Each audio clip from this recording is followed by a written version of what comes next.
Welcome back, everyone. So good to have you, and thank you for joining me this morning. We're in station 4. Peter denies Jesus. And you can find this story in the book of Matthew, chapter 26, verses 69 through 75. Luke chapter 22, verses 54 through 62. Now, before we begin, click that like button. The best way for us to let people know about what we're doing is to click that like button. It's a form of evangelism, right? To let people know so they can join in on journey together to be with Jesus. So you can do that on Facebook and YouTube. Smash that like button. So help us around. And then also leave a comment, right? Encourage the sojourners, the co-journers, I guess, right? Everyone who's on this walk together can encourage one another as we share our thoughts, as we share our blessings, as we share our challenges through this particular series. Where we are at station 4 this morning. Imagine Peter stands near a fire in a Roman courtyard. He's rubbing his hands together, trying to keep himself warm. The night air is cold. But the night air isn't the only thing making him feel cold. Fear grips his chest. Shame presses upon him. His mind is spinning with everything that happened so far. Just hours ago, he was so sure of himself. He was so confident of himself. In that upper room, Jesus gathered all the disciples together and he had meals with them. He broke bread and he had wine and he washed their feet, and there was Peter. And Peter was so confident, unshaken, surrounded by other disciples standing before Jesus. And he made this bold claim, and many of you, know the claim. He looked at Jesus and said, all these guys right here, they might fall away. But Jesus, not me. I'm going to be with you. I'm going to stick it out. And I believe he believed those words. In the Garden of Gethsemane, when Jesus was there and Judas showed up with a bunch of soldiers, Peter didn't flinch. If you remember, he drew his sword and struck a man's ear and sliced it off. Ready to fight. Ready to give up his life for Jesus. I believe he meant those words, that he'll never leave. But now, right now, the Sanhedrin arrested Jesus, condemned him. And now Jesus is facing trial in the Roman court. And Peter is outside, trying to blend in, hoping no one will notice. His courage is waning, if it's not gone already. His hands are trembling, not just from the cold, but from the weight of what's happening. The night feels colder. The fire, though it's burning, offers no warmth. Then a voice cuts right through the night. It's a voice of a servant girl. No real threat, just a young woman. But her words land like a punch to his guts. This girl comes up to Peter and says, you also were with that Nazarene Jesus. She accuses, you were with that Nazarene Jesus. And Peter's chest tightens and his pulse races and his mind is screaming. What do I say? What do I say? How do I get out of this situation? And before Peter could even think, his lips spew out these words. I don't know or understand what you are talking about. He says to that servant girl, I don't know what you're talking about. I don't know that guy. And he denies Jesus. Just a quick denial. Maybe that's enough, right? Maybe she'll drop it. Maybe she'll disappear. Maybe no one will notice. Maybe he can kind of slip into the crowd. He turns towards the gateway and he's approaching, trying to get away from the area. Trying to get away from the fire area where people are gathered. But then another voice cuts through. This fellow is one of them. Looks at the Peter and goes, hey, this fellow is one of them. Peter's stomach churns. His hands feels sweaty. Someone else is watching, listening, accusing. And Peter blurts out, "Not me. Not me. I don't know that guy." And he denies Jesus the second time. Then the third voice, "Surely you are one of them. You are a Galilean." Your accent gives it away. "Surely you are one of them, Peter. You are a Galilean." Panic sets in. Peter's heart is pounding. They're not letting this go. He has to make them believe that he doesn't know Jesus. So he swears, he curses, anything to prove he has nothing to do with Jesus. Peter looks at his accuser and says, "I don't know this man." Right? "I don't know this man you're talking about." Then it happens. The sound that crushes him. The rooster crows. Everything kind of freezes and slows down like in a slow motion scene in a movie. Peter's breath catches. He remembers Jesus' words. Remember what Jesus said? "Before the rooster crows twice, you," meaning Peter, "you will disown me 3 times. Peter's eyes tear up. And there through the crowd, through the chaos of it all, there's Jesus, bruised, beaten, and bound. And Jesus turns, and his eyes meet with Peter's eyes, and Peter breaks. His throat burns. Peter turns and stumbles into the darkness, sobbing and weeping, filled with guilt and shame, overwhelmed by what he just did, denying Jesus 3 times. This is the man who swore he'll never deny Jesus, and yet he done exactly that. But as you know, Peter's story doesn't end there. Peter was devastated. He was crushed. I mean, you could imagine the guilt and shame kind of choking him. Guilt and shame pointing his finger and saying, "This is it. You've blown it, Peter." The same man who once swore he'll never abandon Jesus had denied Jesus 3 times. Now he's feeling like a failure. He does the only thing that makes sense to him. And what makes sense to him is to go back to fishing. Back to what he did, what he knew before Jesus ever called him. Going back to Sea of Galilee to catch more fish. He takes some of his buddies, some of the disciples, and he goes to the Sea of Galilee and he throws the net all night, pulls back up, throws the net, pulls back up, over and over. And every time he pulls those nets up, it's empty. By morning, he's exhausted. He's worn out. He's done this all night, fighting his guilt and shame and working to catch some fish, and there is none. And probably wondering, is this the life, my life now? Just a washed up fisherman with nothing to show for. But then Jesus shows up. Not to shame Peter, not to rub his failure in his face, not to remind him of all the things he messed up. No, Jesus didn't show up to shame him and guilt trip him. Jesus came to restore him. Jesus is standing on the shore and he calls out, "Peter." In that familiar voice, Peter hears something he thought he had lost. And that something is hope.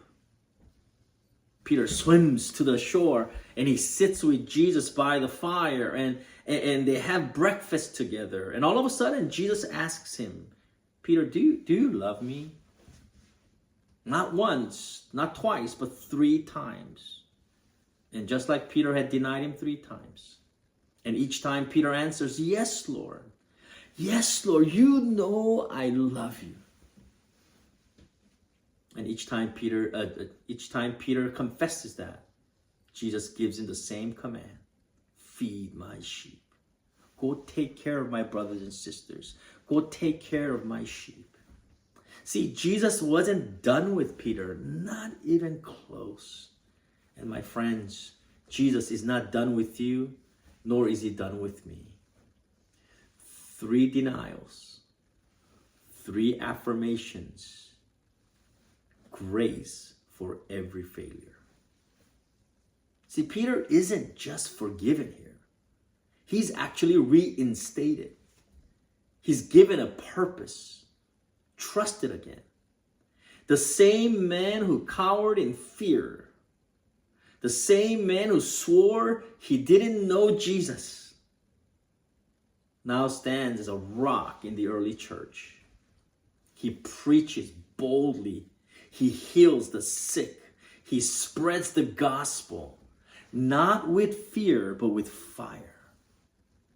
The man who once ran from danger later chooses to run into danger for the gospel of Jesus Christ and dies for Jesus. No fear here. You see, Peter's story feels all too familiar to us, doesn't it? We all have weak moments. I do, and I'm sure you do as well. Maybe we don't say, I don't know him, I don't know Jesus, and outright deny him. But we deny Jesus in other ways. When we stay quiet instead of speaking up. When we choose comfort over discomfort of standing firm in the truth of Jesus Christ. When we blend in instead of standing out for Jesus. Peter's failure reminds us that even the strongest among us, even the most spiritual person among us can mess up. And his restoration, Peter's restoration, proves that no failure is final. Not with Jesus. Not when Jesus has grace in his hands. So what do we do with our failure? What do we do with our failure when we mess up? Number 1, recognize our weakness. See, Peter was sure he'll never, ever deny Jesus. He thought his loyalty was rock solid. Nothing can shake it. But self-confidence isn't the same as true faith. The truth is, when we rely on our strength, when we rely on our power, we fail. Pride makes us think we're stronger than we actually are. But real strength that comes from knowing we can't do it on our own. Real strength comes from knowing that I'm not strong enough. The key is to lean on God before we hit that breaking point. Lean on Jesus. Be with Jesus. Walk with Jesus before we hit that breaking point. Second, bring our failures to Jesus. When Peter realized what he had done, he broke down and wept.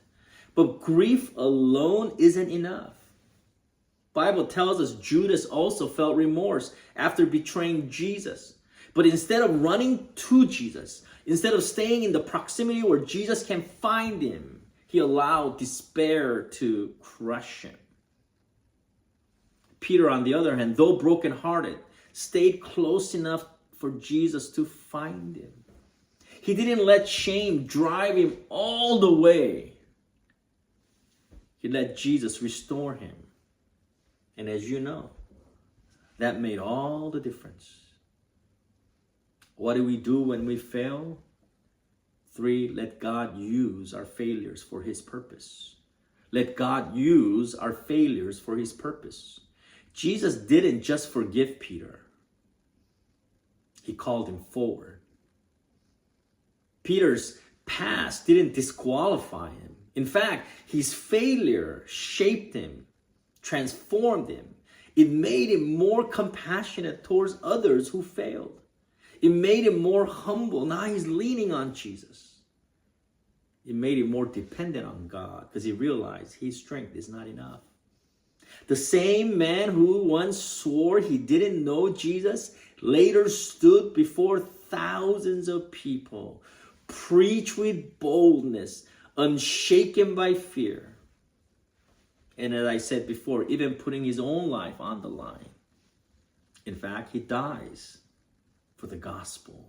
Legend tells us he died upside down because on the cross, upside down, because he didn't feel worthy to die like Jesus. What a change. See, failure is not the end of the story. No way. Not when Jesus is our Lord, not when Jesus is our Savior. Failure is not the final say.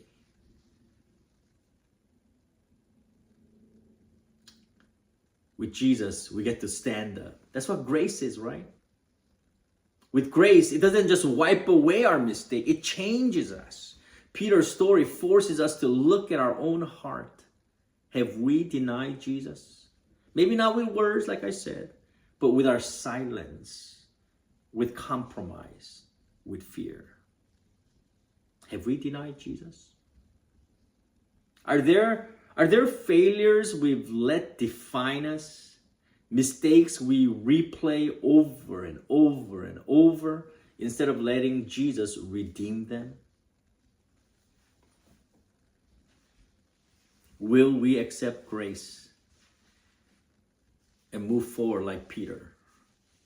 Or will we let guilt and shame keep us stuck? Peter's story isn't about failure. No. Peter's story is about Jesus' faithfulness. Peter's story is about Jesus' relentless love for his people, not letting us go, but restoring us again and again. Even our worst moments become something greater in Jesus' hand. The same Peter who ran in fear became a man who stood with courage. Not because he willed it. Not because he said, I'm going to get stronger and stronger and stronger. Not because he finally got it all right. No, none of that. But because of grace. And that same grace is for you. And it's for me. And we're reminded of that in this Lent season.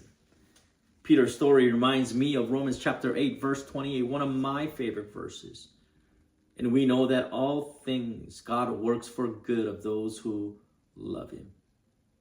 All things. Who have been called according to his purpose. All things work for good to those who love God, who has called us for his purpose. So my friends, let's stop living like failure has final say. Don't turn your bad one day into a bad week.